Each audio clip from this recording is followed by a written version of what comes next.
$4,212. That's the exact number on your retirement account after 5 years of putting something away every single month. 5 years. 60 paychecks. 60 times you told yourself, "This is the month I finally feel ahead." And the number staring back at you is $4,212. You do the math in your head, and it's brutal. At this rate, you'd need 300 years to retire with anything that actually matters. Something in your chest goes tight. And quietly, without telling anyone, you start wondering if this whole saving thing was ever going to add up to anything real. Here's what nobody ever explained to you. That feeling is completely correct. And it is also completely wrong. Both at once. And by the end of this video, you're going to understand exactly why. Through a story about a king, a chessboard, and a mistake so enormous it almost emptied an entire kingdom. If nobody has ever shown you why the first stretch of saving feels impossible and the next stretch doesn't, hit subscribe right now. Because what you're about to hear changes the way you read your own bank statement for the rest of your life. Long before calculators, before banks, before anyone had ever heard the words compound interest, there was a king who loved games more than he loved his own treasury. One year, a traveling scholar invented a new game for him. 2 armies. 64 squares. The king played it for 7 days straight, and he was obsessed. So obsessed that he called the scholar to his throne room and said, "Name your reward. Gold, land, a title. Anything in my kingdom is yours." The scholar bowed and asked for something strange. He asked for rice. "Place 1 single grain of rice on the first square of the board," he said. 2 grains on the second square. 4 on the third. Just keep doubling the rice, 1 square at a time, all the way to the 64th square. "That is all I ask." The king laughed out loud.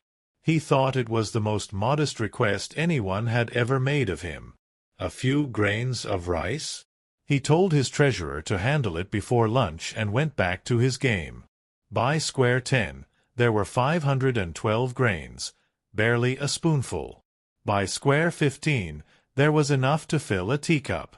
The treasurer wasn't even paying close attention yet, because nothing about this looked dangerous. The court found the whole thing funny, actually. Nobles laughed about it over dinner. A scholar so humble he asked for rice instead of gold.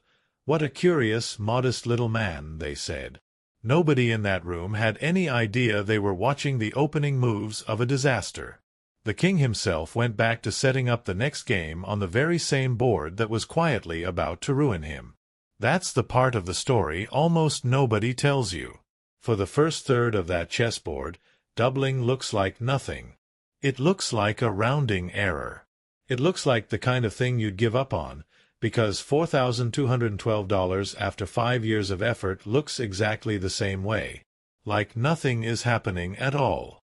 By square 20, the treasurer stopped smiling.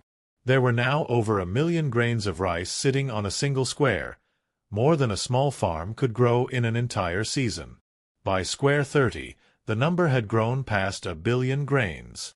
The granaries were already running low, and they weren't even halfway across the board. Stop for a second and think about that. Halfway. 32 squares down, 32 to go. And the kingdom was already in trouble. By square 40, there wasn't enough rice in the entire country to keep going. By square 50, there wasn't enough rice on the entire continent. And by square 64, the final square, the number of grains needed was somewhere around 18 quintillion. If you tried to stack that much rice, it would form a pile bigger than Mount Everest, and it would still keep growing. The king couldn't pay it. No king could have paid it. A single grain of rice, doubled 64 times, had quietly become larger than every harvest in human history combined. This is the part where I need you to sit with something uncomfortable. Your retirement account, sitting at $4,212, isn't broken. It isn't proof that you started too late or saved too little. It's sitting on roughly square 8 or square 9 of its own chessboard. And on square 8, every chessboard in the world looks like it's barely moving, right before it stops looking like anything and starts looking like everything. There's a reason one of the most successful investors who ever lived used to say, half joking and half dead serious, that earning your first $100,000 is the hardest fight of your entire financial life. Harder than the second 100,000, harder than the third, harder than all the ones after that combined. He wasn't being dramatic. He was describing exactly where you are right now. The early squares, where the doubling is real but invisible. Stop and actually picture your own number for a second. Not mine. Yours. Whatever it is sitting in that account right now, hold it in your mind for the rest of this video, because we're about to put it on the board. And if this is the first time anyone has ever explained why the early years of saving feel so unfair, share this with someone who's in exactly that stretch right now. Someone who's 2 years in and ready to quit. This might be the only thing that keeps them going. Let's put real dollars on this, because a chessboard is a nice story, but you didn't come here for a story. You came here for your number. Say you're putting away $500 a month. That's about $17 a day, roughly what a lot of people spend on lunch and a coffee they don't even remember drinking. Invested at a steady 7% average return, which is close to what the stock market has handed patient investors over the long run, here's what your board actually looks like.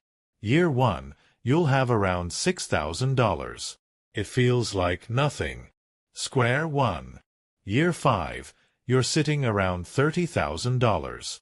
Still feels small. Square 4 or 5. Year 12, you cross $100,000. 12 years to fill that first square stack. Now here's the part that breaks people's brains in the best possible way.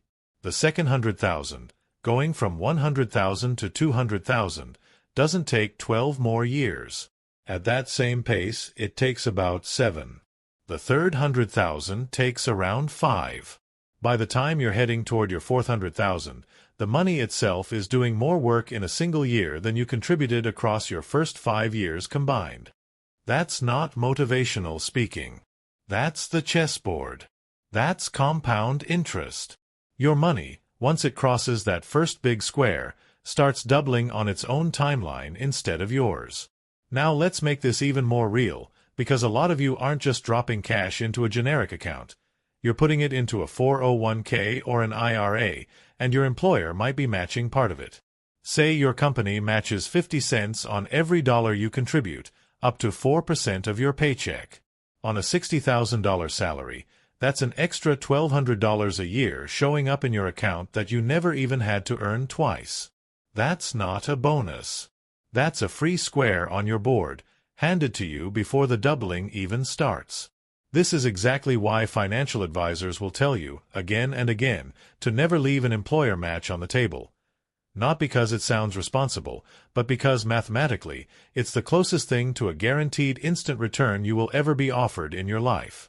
And if you're starting this later than you wish you had, 50 years old, 55, even 60, the board doesn't punish you for arriving late. It just means each of your squares represents a slightly bigger jump than someone who started at 25, because you have less time for the early, invisible doubling to do its quiet work. The math still works exactly the same way. It just asks a little more of you per square. That's a conversation for another day, but I didn't want you sitting here thinking this story only applies if you're young. Here's what almost nobody warns you about the other side of that first 100,000. It doesn't feel like winning. Not at first. You'll cross the line on an ordinary Tuesday, looking at your phone in a parking lot, and nothing about your life will look different. Your car will be the same car. Your kitchen will be the same kitchen. But something underneath has already changed, the same way the 9th square on that board looked exactly like the 8th square, right up until it didn't. From that point forward, your money starts pulling its own weight beside you. At 7% growth, $100,000 earns about $7,000 in a single year without you adding a single extra cent. That's more than a lot of people manage to save in 12 months of cutting corners and skipping vacations. Your money has become a second income, quietly working a job you never had to interview for. This is also exactly where people make the most expensive mistake in this entire story. They get to square 9, see a number that still looks small compared to what they need, and they quit. They cash out. They stop contributing because it's not really doing anything. And they walk away one square before the doubling becomes impossible to ignore, exactly like a treasurer who stops checking the rice right before it buries the whole kingdom. Picture two neighbors, both starting at the exact same time with the exact same $500 a month. One of them gets nervous around year 9, when the account is still sitting under $100,000, and quietly stops contributing. The other one grits their teeth and keeps going, even though the number still looks unimpressive. 10 years later, the one who kept going isn't just a little ahead. They're not even playing the same game anymore, because the squares they were about to reach were the ones doing all the heavy lifting. The hardest part of this entire chessboard was never square 60.